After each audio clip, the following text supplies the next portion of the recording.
Hello everybody. Today we are going to learn a new lesson. Today we are going to start our second semester and that is the unit 3rd. In the unit 3rd there is the lesson that is the 3.2. The name of our lesson is The Fall of Troy.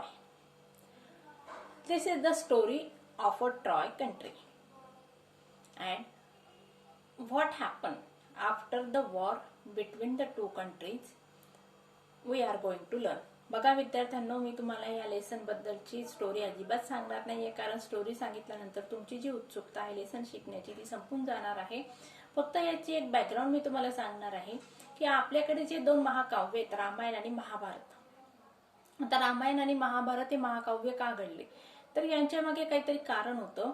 त्याचप्रमाणे मग कारण होतं आणि त्याचबरोबर एक महायुद्ध झालेलं आहे. रामायणामध्ये पण युद्ध झालेलं आहे, महाभारतामध्ये पण युद्ध झालंय. रामायणामध्ये युद्ध झालं त्यामध्ये रावणाचा मृत्यू झाला, महाभारतामध्ये युद्ध झालं त्यामध्ये कौरवांचा मृत्यू झाला. आणि या दोन महाकाव्यांवर पूर्ण भारतीय संस्कृती, हिंदू समाज किंवा हिंदू धर्म अवलंबून आहे. त्याचप्रमाणे मग आज आपण जो लेसन शिकणार आहोत त्या लेसन मध्ये आपल्याला फॉरेन कंट्री मधील संस्कृती, त्यांचा धर्म आणि हे युद्ध का झालं आणि कशामुळे झालं याचं कारण आपल्याला शिकायला मिळणार आहे. आता रामायणामध्ये कारण होतं बघा सीतेचं झालेलं अपहरण, महाभारतामध्ये द्रौपदीचं झालेला अपमान आणि त्याचबरोबर हे जे फॉल ऑफ द ट्रॉय या देशामध्ये जे युद्ध झालेलं आहे त्या देशामध्ये ट्रॉय या देशाची जी महाराणी होती हेलन, तिला पळून देण्यात आलेलं होतं आणि तिला परत आणण्यासाठी तिथल्या ट्रॉयच्या राजाने हेलनला परत आणण्यासाठी त्या देशाच्या राजाने केलेलं युद्ध होतं. ट्रॉय या देशाच्या राजपुत्राने हेलनला पळून नेलेलं होतं आणि हेलनला पळून आणण्यासाठी जे युद्ध झालेलं आहे ते युद्ध आणि काय काय परिणाम झाले ते आपल्याला बघायचे. चला मग पुस्तक ओपन करा. The fall of Troy. The Iliad is the story of Ilium or Troy, a rich trading city in Asia Minor, near the narrow sea that leads from the Aegean to the Black Sea. It was well situated both for the commerce and agriculture. In front of the city was the sea, over which sailed the ships of Troy, carrying the goods and grain. At the back rose the high peak of Mount Ida, from which flowed many rivers and streams. The valleys among the hills were well watered and fertile, with corn growing in fertile fields and cattle feeding on the rich grass of the meadows, while sheep fed on the slopes of the hills. बघूया आता. Iliad is the story of Ilium or Troy. आता Iliad ही story आहे कोणाची आहे? Ilium or Troy या देशाची story आहे. आता ट्रॉय काय आहे बघा, अ रिच ट्रेडिंग सिटी. मग ट्रॉय बद्दल आपल्याला माहिती सांगितलेली. ट्रॉय हे काय रिच श्रीमंत असे, ट्रेडिंग म्हणजे काय व्यापारी आणि सिटी म्हणजे काय शहर आहे. आता ते कुठं आहे भौगोलिक दृष्ट्या त्याचं स्थान कुठं आहे जगाच्या नकाशावर ट्रॉयचं स्थान कुठं आहे हे आपल्याला आता सांगितलेलं आहे. City in Asia Minor. आता Asia Minor near the narrow sea, तर नॅरो सी च्या जवळ. That leads from Aegean to the Black Sea. मग आता हा समुद्र नॅरो सी कुठून कुठपर्यंत पोहोचलाय बघा, Aegean to the Black Sea. Aegean म्हणजे काय बघा, related to the region of Aegean Sea and the coast of island. It म्हणजे या ठिकाणी आपल्याला पहिल्या 3 लाईन मध्ये इलियड ही काय आहे, एक स्टोरी आहे कोणाची, ट्रॉय या शहराची. ट्रॉयचं भौगोलिक स्थान सांगितलंय की ब्लॅक सीच्या जवळ आहे आणि त्याचबरोबर कोणाच्या जवळ आहे अजून, एजियन आणि ब्लॅक सी यांच्या जवळ काय आहे तर इलियड ट्रॉय आहे. ट्रॉय हे एक व्यापारी केंद्र आहे, श्रीमंत असं शहर आहे. It was well situated both for commerce and agriculture. आता या शहरामध्ये ट्रॉय या शहरामध्ये कॉमर्स म्हणजे काय व्यापार आणि ॲग्रिकल्चर म्हणजे काय शेती, या दोघं गोष्टी म्हणजे बाय हँड टू हँड त्या ठिकाणी या दोघं गोष्टी विकसित होत होत्या. In front of the city was the sea. आता या शहराच्या समोर काय होतं बघा, भौगोलिक स्थान सांगितलेले शहराचं. आता जगाच्या नकाशावरचं या देशाचं या शहराचं स्थान सांगितलं. आता त्या शहरातील म्हणजे त्या शहराच्या आजूबाजूला काय काय ते आपल्याला या ठिकाणी सांगितलेलं आहे. In front of the city was the sea. आता शहराच्या समोर काय होता, एक समुद्र होता. Over which sailed the ships of Troy. आणि त्या समुद्रामध्ये काय व्हायच्या, शिप म्हणजे बोटी प्रवास करायच्या. Carrying the goods and grains. मग त्या बोट्स काय करायच्या बघा, काय घेऊन जायच्या, कॅरिंग म्हणजे काय, वाहून न्यायच्या, काय, गुड्स म्हणजे धान्य, गुड्स म्हणजे माल आणि ग्रेन म्हणजे धान्य. म्हणजेच मग या ठिकाणी आयात निर्यात ट्रॉय या शहरामध्ये होत होती. At the back rose the high peak of Mount Ida. Back rose म्हणजे काय, मागच्या साईडला. आता शहराच्या समोर काय होतं, समुद्र होता. समुद्रात काय व्हायचं, व्यापार व्हायचा. म्हणजेच ट्रॉय या शहरामध्ये निर्यात प्रचंड प्रमाणात केली जात होती. आता या शहराच्या मागच्या साईडला काय, एक पर्वत आहे. आता पर्वतचं नाव काय बघा, हाय पीक, उंच असं पर्वत आहे, त्याचं नाव आहे माउंट इडा. From which flowed many reverse and streams. आणि या पर्वताच्या मधून खूप असे पाण्याचे प्रवाह आणि नद्या वाहत होत्या. The valleys among the hills were well watered. आणि या पर्वतामध्येच काय होते, छोट्या छोट्या व्हॅली होत्या, दऱ्या होत्या. त्या दऱ्यांमध्ये सुद्धा काय होतं, पाणी होतं.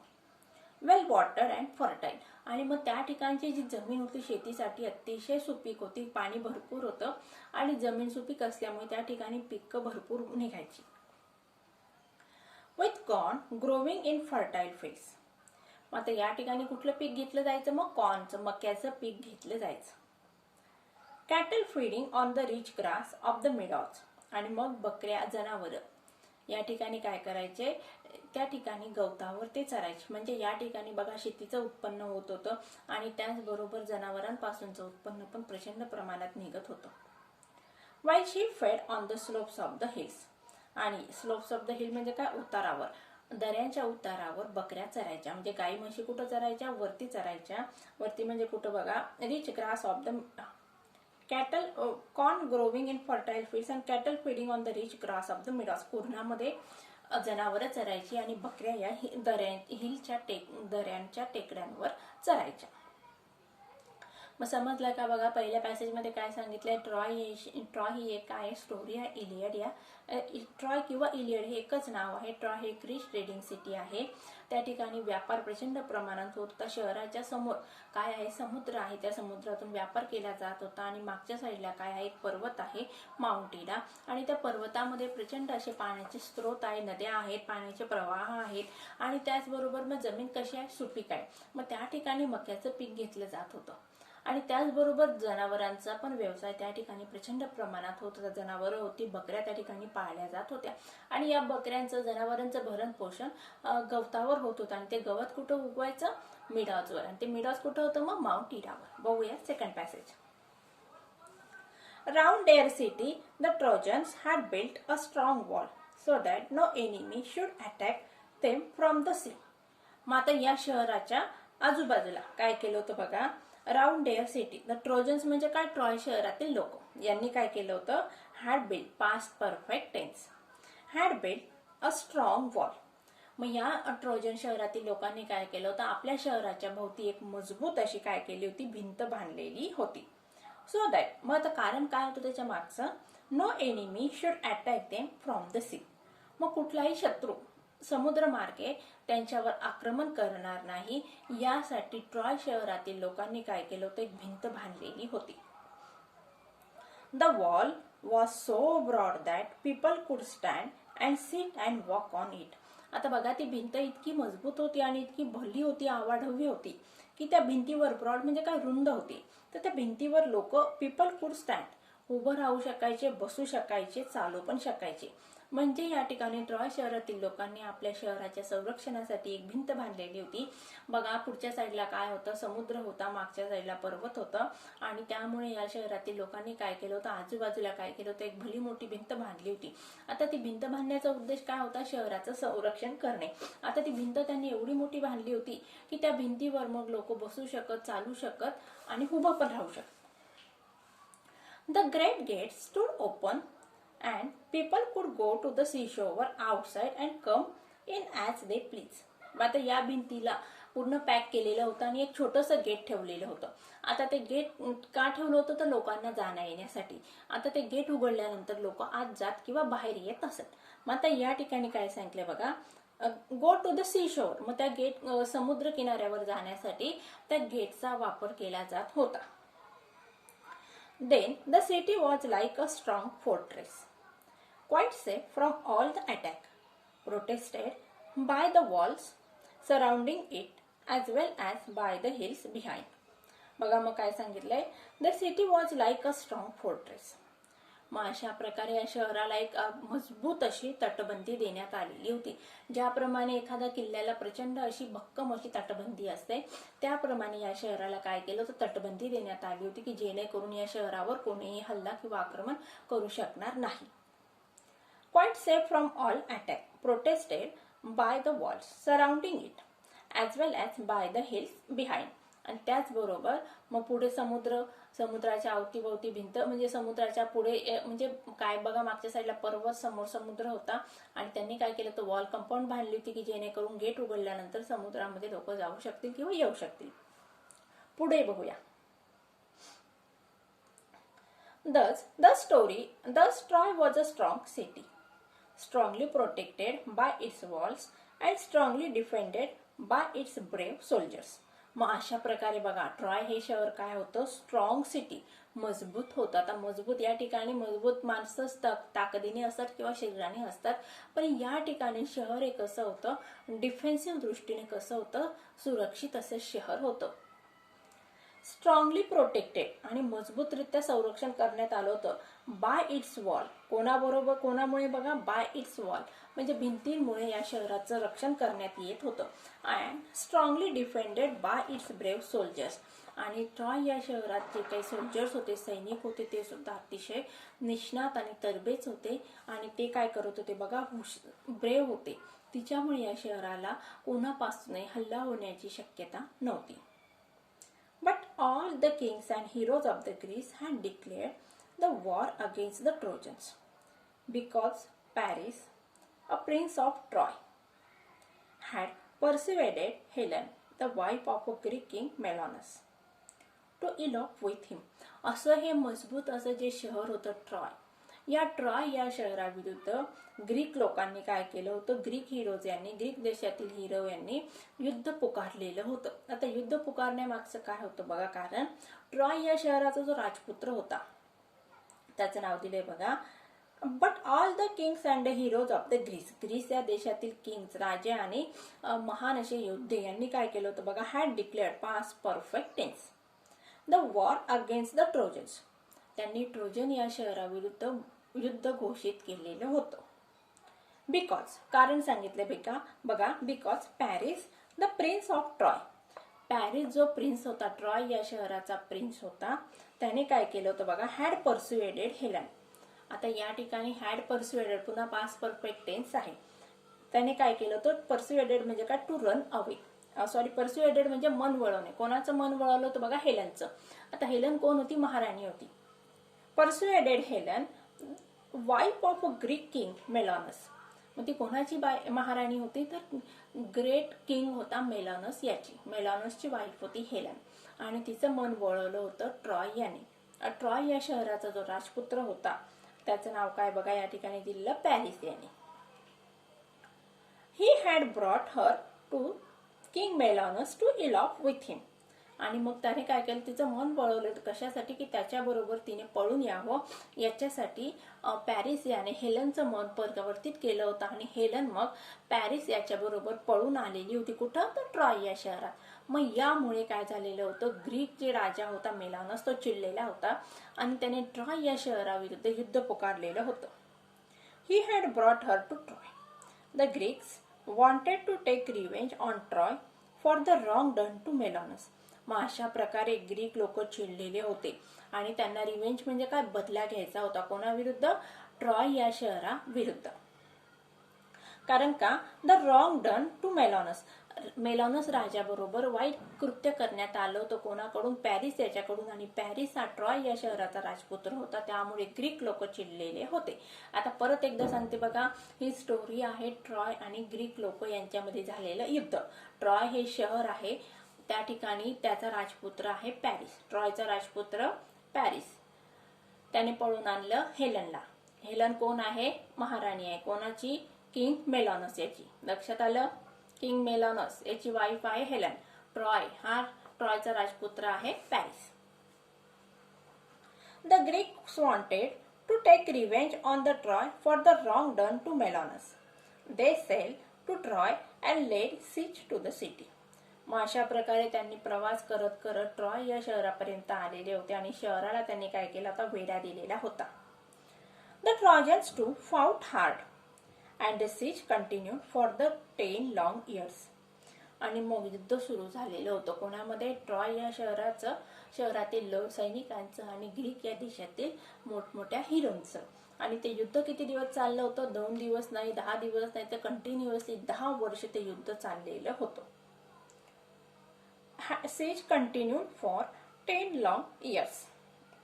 बरोबर 10 वर्ष हे युद्ध अखंडपणे चाललेलं होतं. बघा, परत एकदा सांगते, ट्रॉय हे शहर भक्कम होतं. त्याला कुठल्याही प्रकारे कुठल्याही शत्रूपासून धोका नव्हता, कारण या शहरातील लोकांनी शहराचं संरक्षण करण्यासाठी भक्कम अशी भिंत बांधलेली होती. आणि त्या भिंतीला एक छोटंसं गेट ठेवलेलं होतं की जेणेकरून लोक त्यांचं काम करण्यासाठी गेटमधून आत बाहेर येऊ शकतील. असं हे ट्रॉय ॲग्रिकल्चरली आणि कमर्शियली अतिशय समृद्ध होतं. आता या ट्रॉय या शहराचा राजपुत्र होता Paris.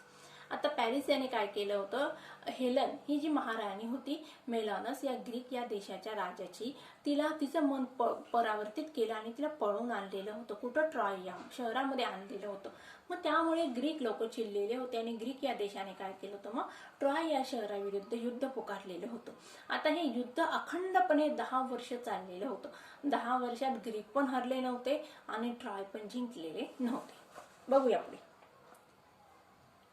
The fighting went on daily, but the siege did not end. आता डेली म्हणजे काय? रोज युद्ध होत होतं आणि वेढा काही उठलेला नव्हता. ग्रीक या लोकांनी घातलेला वेढा ट्रॉय या शहराला तो अजिबात उठलेला नव्हता. On the one hand, the Greeks could not take city. On the other hand, the Trojans could not force them to sail away. एका बाजूने काय होत होतं बघा? ग्रीक यांचा विजय होत नव्हता. कोणाविरुद्ध? ट्रॉय या शहरातील लोकांविरुद्ध. आणि दुसऱ्या बाजूने काय होत होतं? मग ट्रॉय या शहरातील लोक तो वेढा उठवण्यासाठी पण ते वेढा उठवू शकत नव्हते. They could not take the city. कुड या ठिकाणी काय आहे बघा? Modal auxiliary verb. आता कुड काय दर्शवतं? या ठिकाणी ॲबिलिटी दर्शवतं. तर या ठिकाणी बघायचं चेंज द व्हॉइस कसं होणार? The Greeks could not take the city. The city could not be taken by the Greeks. काय होणार बघायचं change the voice? The city could not be taken by the Greeks. The Trojans could not force them to sail away. आता या ठिकाणी the Trojans could not force them to sail away याचा question tag कसा होणार बघा? Could they. आता या ठिकाणी वाक्यात नॉट आहे म्हणून आपल्याला क्वेश्चन टॅग काय करायचा? अफर्मेटिव्ह फॉर्म मध्ये करायचा आहे.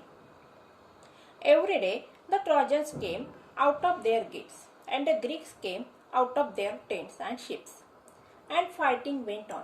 रोज काय व्हायचं बघा? ग्रीक लोक त्यांच्या तंबूतून बाहेर यायचे आणि ट्रॉय शहरातील लोक त्यांच्या गेटमधून बाहेर यायचे, शहराच्या तटबंदीतून बाहेर यायचे आणि ते प्रत्येक दिवशी युद्ध व्हायचं. Sometimes